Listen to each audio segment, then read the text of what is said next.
Hello everyone, welcome back to our channel. నేను మీ శిరీష. అందరూ ఎలా ఉన్నారు? బాగున్నారు అనుకుంటున్నాను. నేను కూడా చాలా బాగున్నాను.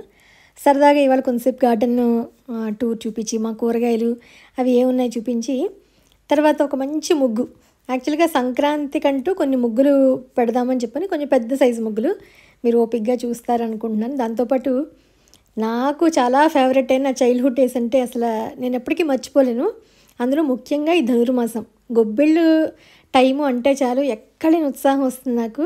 అవన్నీ నా కళ్ళ ముందు ఇప్పటికీ చిన్నప్పుడు నేను ఆడుకున్న ఆటలు కానీ, మేము చేసిన బొమ్మల పెళ్ళిళ్ళు, గొబ్బెమ్మలు, పాడుకున్న పాటలు, జడకు అంటే పువ్వులు జడలు కట్టుకున్నవి, అవన్నీ తలుచుకుంటే ఎంత ఆనందంగా అనిపిస్తుందంటే నాకు మళ్ళీ వస్తాయి అలాంటి రోజులు అని అనిపిస్తుంది. సో అవన్నీ ఇవాళ వీడియోలో మీకు షేర్ చేద్దాం అనుకుంటున్నాను. తప్పకుండా మీకు నచ్చుతుందని అనుకుంటున్నాను. వీడియోలోకి వెళ్ళి చూడడానికి ముందు మొదటిసారి మన ఛానల్ ఎవరైనా చూస్తుంటే కనుక ఛానల్ సబ్స్క్రైబ్ చేసుకోండి. పక్కనే ఉన్న బెల్ ఐకాన్ క్లిక్ చేసి ఆల్ క్లిక్ చేస్తే కొత్త వీడియోస్ పెట్టగానే మిస్ కాకుండా చూడగలుగుతారు. డిస్క్రిప్షన్లో కూడా లింక్స్ ఉంటే ఒకసారి చెక్ చేయండి. ఇన్స్టాగ్రామ్లో కూడా నాకు ఎవరైనా మెసేజ్ చేయనుకున్న వాళ్ళు తప్పకుండా చేయొచ్చు. ఏవో మన ఇంట్లోవి ఒక 4 పువ్వులు, 4 ఏదైనా కూరగాయలు, ఏదో 2 ఆకుకూరలు అలా వేసుకుని మనం వాడుకుంటే అది ఖచ్చితంగా సంతోషంగా అనిపిస్తుంది. నేను చాలా రోజులు గార్డెన్ వీడియోస్ పెట్టక నాకు తెలిసి చాలా రోజులు అవుతున్నట్టు అనిపించింది. ఇవాళ వండర్ ఏంటంటే ఇది మామూలుగా మందార మొక్కలు అక్కడక్కడ ఉంటాయి కదా, పెద్ద సైజు కూడా ఏం కాదు ఇది. ఎప్పుడు ఇన్ని పువ్వులు, ముద్ద మందారం పువ్వులు ఎప్పుడు ఇన్నేది ఈ చెట్టుకు పూయలేదు. మ్యాక్సిమం 7, 8 మీరు ఎన్ని ఉన్నాయో కౌంట్ చేసి నాకు చెప్పండి. మళ్ళీ కావాలంటే వీడియో వెనక్కి వెళ్ళి కౌంట్ చేసి కరెక్ట్గా నాకు ఫిగర్ మీరు చెప్పండి. ఎందుకంటే గార్డెన్ లవర్స్ చాలామంది ఉన్నారు కాబట్టి పువ్వులు అంటే ఇష్టపడేవాళ్ళు. ఇంకెక్కువ ఎంత ఇలా సింపుల్గా ఒక్కొక్కసారి చలికాలంలో పూస్తున్నట్టు ఉండవు, ఒక్కొక్కసారి ఏంటో పూస్తే అన్నీ ఒక్కసారి పూసేసినట్టుగా ఉంటాయి. ఏదో మందారాలతోటి నింపేశానేమో అన్నట్టుగా ఉంది ఇవాళ మా పూజ గది. అదిను చూద్దరు కానీ మీకు తప్పకుండా నచ్చుతుంది. మామూలుగా ముగ్గులు నేను చెప్పానుగా, నేను 6వ తరగతో 7వ తరగతో అప్పటి నుంచి ముగ్గులు వేయడం అంటే చిన్నప్పుడు అంతకుముందు ఏదో చిన్న చిన్న వంకర టింకర లైన్లు గీస్తూ ఉండేదాన్ని. అప్పుడు బాగా కొంచెం చేయి తిరిగినట్టుగా కొంచెం వేయగలగడం మొదలుపెట్టింది 6th, 7th ఆ ఏజ్లో నేను. అప్పట్లో ఏంటంటే రోజు పేడ నీళ్ళతో కళ్ళాపియ వేయాలి, ప్రత్యేకించి ధనుర్మాసంలో అనమాట. అంటే సంక్రాంతి వరకు మిగతా రోజులన్నీ అమ్మ వేసేసేవారు, పెద్ద మాకేం అంత ఇంట్రెస్ట్ ఉండేది కాదు.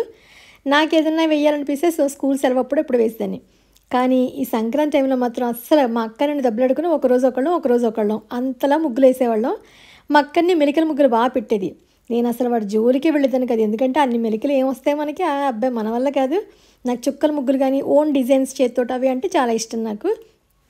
అందుకని ఒకరోజు మా అక్కయితే ఒకరోజు నాకు. ఏ రోజైతే ఎవరు వేయాలన్నా కూడా పేడ మాత్రం ఖచ్చితంగా తెచ్చుకోవాలి. అంటే ఇంకా పూర్తిగా మామూలుగా ఊర్లోనే ఉన్నట్టుగా మాటలు వస్తున్నాయి. ఆవు పేడ తెచ్చుకోవాల్సిందే ఖచ్చితంగా, ఎందుకంటే గొబ్బెమ్మలు పెట్టాలి, పేడ నీళ్ళు అదే కళ్ళాపు కూడా జల్లాలి. ఆవు పేడతోటి సగం బకెట్లో నీళ్ళు తీసుకుని ఆవు పేడ తెచ్చుకోవాలంటే కూడా మళ్ళీ అదొక పెద్ద ప్రహసనం. స్కూల్ నుంచి వచ్చాక 4:30కి వచ్చాక బట్టలు మార్చేసుకుని అమ్మ ఏమైనా పెడితే తినేసి ఒక సంచి పట్టుకుని బయలుదేరేవాళ్ళం వీధుల్లోకి. ఆవులు వీధుల్లోకి వచ్చావు కదా, గోదావరి గట్టు మించి అలాగా ఇంటికి వెళ్ళిపోవడం ఉంటుంది అన్నమాట, ఒక రోడ్డు. అక్కడ ఆవులు వెళ్తూ ఉంటాయి అన్నమాట ఇంటికి, వాటికి కూడా మేతకి తీసుకెళ్ళి ఇంటికి తీసుకెళ్ళిపోతాయి. సో ఆ రోడ్డు మీదకి వెళ్తేనే ఆవు పేడ దొరుకుతుందన్నమాట. ఆవు పేడకి గేదె పేడకి తేడా బాగా తెలుసు చిన్నప్పటి నుంచి అనమాట. సో చూసిన వెంటనే టక్కని చెప్పేయగలను నేను. అప్పుడు ఆవు పేడ దొరికిందంటే అబ్బా ఎక్కువ తెస్తే మా ఫ్రెండ్స్ కూడా కొంచెం అడిగారు, ఏమో నాకు కొంచెం ఇవే ఆవు పేడ, నేను కూడా గొబ్బెమ్మలు పెట్టాలి అని చెప్పాను. లేకపోతే పిడకలు వేసుకునేవాళ్ళం మేము, చిన్ని పిడకలు వేసి భోగి మంటల దండ కడతాం కదా, అలా అయినా చేసుకునేవాళ్ళం అనమాట. అందుకని కొంచెం ఎక్కువ దొరికితే ఎక్కువ తెచ్చుకునేవాళ్ళము. లేకపోతే 2-3 ఫ్రెండ్స్ కలిసి కవర్లు వేసుకుని బయలుదేరి ఆవు పేడ తెచ్చుకుని ఇంటికి వచ్చి బకెట్ నీళ్ళల్లో ఆవు పేడ కలిపి చక్కగా పచ్చగా గుమ్మంతా జిమ్మి అది ఆరేంత వరకు ఉండి ఏ ముగ్గు పెట్టుకోవాలో ఆలోచించి, అంటే ధనుర్మాసం అంటే ప్రత్యేకించి గీతల ముగ్గులు పెట్టాలని ఏం తెలియదు కానీ చుక్కల ముగ్గులు, మెలికల ముగ్గులు ఏదో ఒకటి మాత్రం ఖచ్చితంగా పెట్టాల్సిందేను. ఆ పైన గొబ్బెమ్మలు, ఆవు పేడతో చక్కగా గొబ్బెమ్మలు చేసేవాడికి పసుపు పుట్టు పెట్టి పైన బంతి పువ్వు కానీ ఏదో ఒక పువ్వు పెట్టి అదొక ఇంట్లో ప్రాసెస్ చేసుకునేవాడు. ఆ పైన ఏంటంటే గొబ్బిళ్ళు పెట్టుకుంటూ ఉంటాం కదా, ఆడపిల్లందరం కలిసి ఎవరింట్లో గొబ్బిళ్ళు పెట్టుకోవాలి. మా ఇంట్లో ఒకరోజు, మీ ఇంట్లో ఒకరోజు, అందరూ ఆడపిల్లందరూ ఒక్కొక్క రోజు నెల రోజుల్లోనూ లెక్కలు వేసుకునేవాడు అనమాట. దానికోసం చాలా ఏర్పాట్లు. మళ్ళీను గొబ్బెమ్మలు పెట్టాలి అంటే మంచి పట్టుపరికిన ఏదైనా ఉంటే తీసుకోవాలి, అమ్మని అడిగి. వారి జడ పెద్ద జడ సవరం పెట్టి వేసుకోవాలి, పూల జడ కుట్టుకోవాలి, అందరినీ ఫ్రెండ్స్ని పిలుచుకోవాలి, అమ్మతోటి ఏదైనా ప్రసాదం చేయించుకోవాలి, ఏదో ఒక అటుకులు, శనగపప్పు, కొబ్బరి వేసినవు అలా ఏదైనా అమ్మ ఏదైనా స్వీట్ చేస్తా అంటే అవి రెడీ చేసుకోవాలి. ఒక పీటని వెనక్కి తిప్పో లేకపోతే ముందు తిప్పి దాని మీద ముగ్గు పెట్టి పసుపు రాసేసి ముగ్గు పెట్టేసి 5 గొబ్బెమ్మలు అవి చుట్టూరా రెడీ చేసుకుని దాని చుట్టూరా కలిసి పిల్లలందరూ వచ్చాక చేపలేసి కింద చక్కగా అక్కడ వాకిట్లోను పెద్ద పెద్ద అరుగులు అవి ఉండేవి కాబట్టి అక్కడ చక్కగా చేపలేసి కూర్చోబెట్టి అమ్మ పూజది చేయించేసేవారు ఏదోను, లేకపోతే పక్కన బామ్మగారు చేయించేవారు. అమ్మకన్నాను ఒక బామ్మగారు ఉండేవారు అనమాట, మా రాధక్క వాళ్ళ అమ్మమ్మ గారు ఉండేవారు, ఆవిడ పూజ చేయించేవారు. చేసిన తర్వాత అప్పుడు మేమందరం అమ్మాయిలందరం కలిసి ఇంకా గొబ్బెమ్మల పాటలు పాడుతూ ఉండడమే. ఈరోజు వీడియోలో కూడా మీకు నేను చిన్నప్పుడు పాడుకున్న ఏదో కొంచెం గుర్తొచ్చినట్టు ఉన్నాయి. మీరు లాస్ట్ వరకు చూస్తే మీకు ఎలా పాడామో మా తమ్ముడు వాళ్ళ ఇంట్లో జరిగింది మొన్న గొబ్బెమ్మల సండే అనమాట. సో మీకు కూడా సరదాగా షేర్ చేద్దామని అనిపించింది. దానికోసం ఇంత కథ చెప్పుకోవాల్సి వచ్చిందంటే ఎందుకంటే నా మెమోరీస్ అన్నీ మీతో షేర్ చేసుకోవాలనిపించింది. కోర్స్ మీ అందరికి కూడా ఉండొచ్చు, ఎందుకంటే బాల్యం అందరికీ చాలా ఇష్టమైన రోజులు. బాల్యం అంటే నాకైతే చాలా చాలా నా ప్రక్కిలంక రోజులు, ప్రక్కిలంక అగ్రహారంలో నేను గడిపిన రోజులు అంటే నాకు ఎంతో ఇష్టం. ఎందుకంటే అమాయకంగా ఆడుకునేవాళ్ళం, అమ్మ పెట్టిన తినేసేవాళ్ళం. ఆటలు, ఈ గొబ్బెమ్మలు, లేకపోతే ఆ తాటాకులతో బొమ్మల పెళ్ళిళ్ళు ఇంక ఎంత బాగా అంటే నేను అందులో మునిగి తేలిపోతాను అనమాట. చక్కగా మంచిగా 2 తాటాకులు తీసుకొచ్చి బొమ్మలు కుట్టేసి అమ్మ దగ్గర ఏదైనా పాత బ్లౌజ్ పీసులు చిరిగినవో కట్ చేసినవో ఏవో ఉంటే వాటిని తీసుకుని ఒకటేమో పంచి కింద కట్టడం, ఒకటేమో పట్టు పరికిణి కింద కట్టడం, దానికి మళ్ళీ నల్ల క్లాత్ తీసుకుని 3 పాయల కింద అల్లి జడ కట్టడం, వాటినేమో పీట మీద పెట్టుకుని బొమ్మల పెళ్ళిళ్ళు అని చెప్పి వీధిలో తిరగడం, పెళ్ళికి మళ్ళీ పిలవడం, మళ్ళీ దానికి ప్రసాదం అమ్మతో ఏదైనా చేయించుకోవడం. నేనైతే బాగా ఉండేదని, మా అక్క కొంచెం తక్కువ. నేనైతే ఇంకా ఎప్పుడెప్పుడు అందరూ కలుస్తారా, ఎప్పుడెప్పుడు అన్నీ మనం చేసుకోవాలా సరదా సంబరాలు, ఆ చిన్నప్పటి నుంచి వచ్చిందనేమో ఇప్పుడు కొంచెం ఇలా హైపర్గా ఉండడం, చుట్టాలందరినీ కలవడం ఇవన్నీ ఇష్టమైన కారణం మేబీ అప్పుడు రోజుల్లో అలా ఉండడమేమో. నాతో పాటు హేమ మా అక్క ఫ్రెండ్ పద్మాను సువర్చన అని చెప్పి ఉండేవారు అనమాట. సో ఇంక మేమందరం కలిసే ఉంటే చాలు తాటాకు పెళ్ళిళ్ళు చేసుకోవడం, గొబ్బెమ్మలు ఒక్కొక్కళ్ళ ఇంట్లో ఒక్కొక్క రోజు. నేను బాగా పాడేదనమాట చిన్నప్పుడు కూడాను, అసలు మర్చిపోయేదాన్ని కాదు. గొబ్బెమ్మల పాటలు ఒక 7-8 వెర్షన్స్ ఉంటాయి. ఇప్పుడంటే కొన్ని మర్చిపోయాను, కానీ మన పిల్లలకి ఇవేం తెలియట్లేదే అసలు. వాళ్ళకి ఏం తెలుసు, ఓన్లీ మొబైల్ ఫోన్స్లో ఆడడము. మేము చిన్నప్పుడు ఏం చేసి గోదావరిలోకి వెళ్ళి స్నానాలు చేయడం, చక్కగాను గుళ్ళకి వెళ్ళడము, అక్కడ గుళ్ళో పార్టిసిపేట్ చేయడము, ఏదైనా దేవుడి శ్లోకాలు చదువుకోవడము. ఏ సీజన్లో వస్తే ఆ సీజన్ తగ్గట్టుగా ఆటలు పాటలు, అటు పూజలు చేసుకునేటప్పుడు అమ్మ పూజలు చేయించేవారు, ఇవి ఉండేవి. చదువుకు చదువు ఉండేది.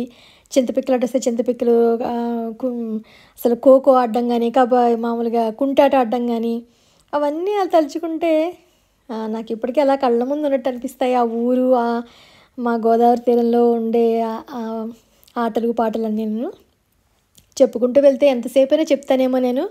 మీకు వినే ఓపిక ఉండాలే కానీ నా బాల్యం గురించి అంటే ఒక పెద్ద పెద్ద వీడియోలు కొన్ని చేసేసి మీకు షేర్ చేసేద్దాం అనిపిస్తుంది. నేను కూడా ఒకసారి అందులోకి వెళ్ళి మీకు చూపించి చేయాలనిపిస్తుంది. చెప్పాను ఇవాళ మందార పూలన్నీ చాలా బాగా పూసాయి, అన్నిటినీ చక్కగా. ఇంకా కొన్ని మొక్కలు వదిలేశాను, అన్నీ కోసేయడం ఎందుకులే, మన ఫోటోల వరకు చాలు కదా అని చెప్పని కొన్ని కోసి అలంకరణ అనేది చేశాను. మనసు నిండుగా అనిపించింది ఈరోజు. గార్డెన్లో చెప్పానుగా పువ్వులు అవి చూసేసరికి సంతోషంగా అనిపిస్తుంది. అందులో ఎక్కువ పూలు వచ్చేసరికి ఒక చక్కగా పద్ధతిగా అన్ని మందారాలు, ఇంక వేరే ఏం పువ్వులు లేవు. పూజ గది మొత్తం మందారాలతో నిండిపోయినట్టుగా ఉంది. మొన్న సాటర్డే అనమాట, సండే కాదు, సాటర్డే మా తమ్ముడు వాళ్ళ ఇంట్లో మా తమ్ముడు కూతురికి గొబ్బెమ్మలు పెట్టించారనమాట.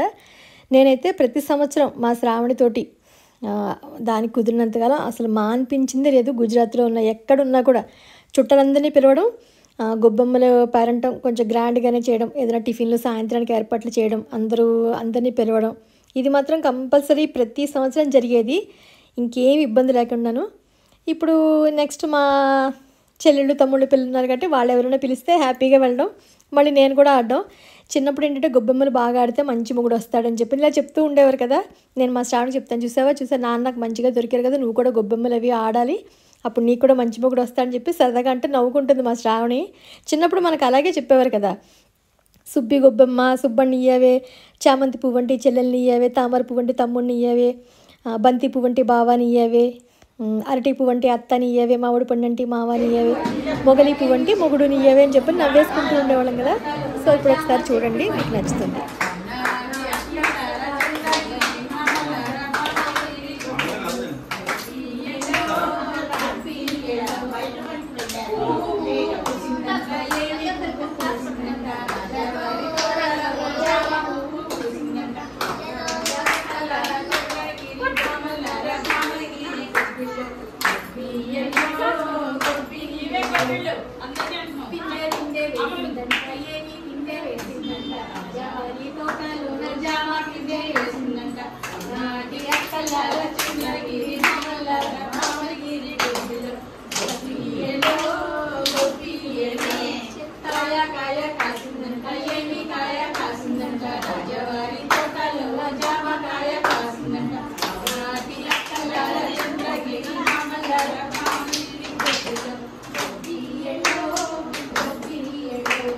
పండు పండు పండిందంట ఏమి పండు పండిందంట రాజవారి తోటలో జామ పండు పండిందంట నాటి అక్కలార చంద్రగిరి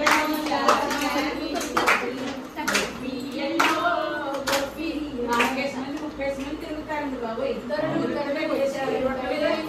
వచ్చారంట రాజవారి తోట ఫారెన్ తరుడు వచ్చారంట కదా ఫారెన్ తరుడు వచ్చారంట నాటి అక్కలార చంద్రగిరి